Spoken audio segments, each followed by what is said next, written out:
dans une des prérogatives du département, dont il y a la prévention de la délinquance. La prévention de la délinquance.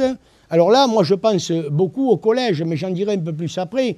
Je pense beaucoup au collège où, aujourd'hui, qu'est-ce que nous pouvons dire? On le constate.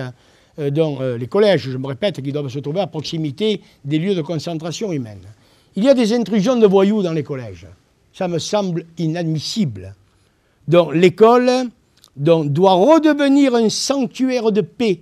L'école doit être l'école de la République et nos enfants, nos adolescents doivent être préservés à l'intérieur des établissements scolaires. Quand je parle de la préservation de ces abords des collèges et la prévention de la délinquance,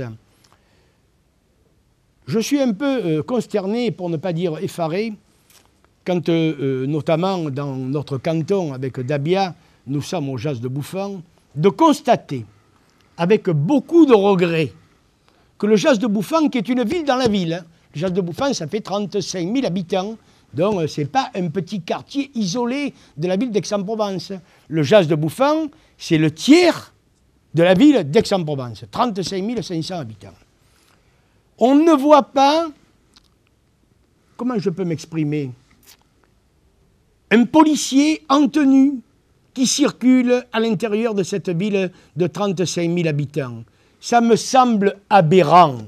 Alors même si les prérogatives appartiennent au maire, à la police nationale, parce que vous savez que les maires de grandes villes, bien souvent, sont supplantés par les commissariats de police et par les commissaires divisionnaires qui prennent les prérogatives du maire, alors que dans les villages, le maire reste à part entière officier de police judiciaire.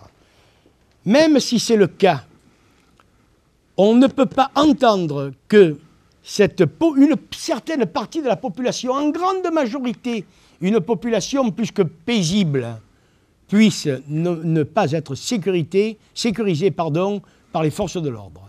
Alors là, nous prenons un engagement. C'est Dabia qui me l'a suggéré d'ailleurs.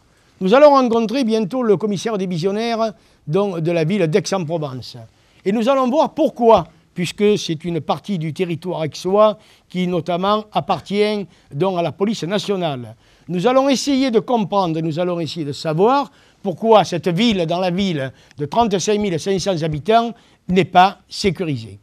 Là, nous allons nous y employer.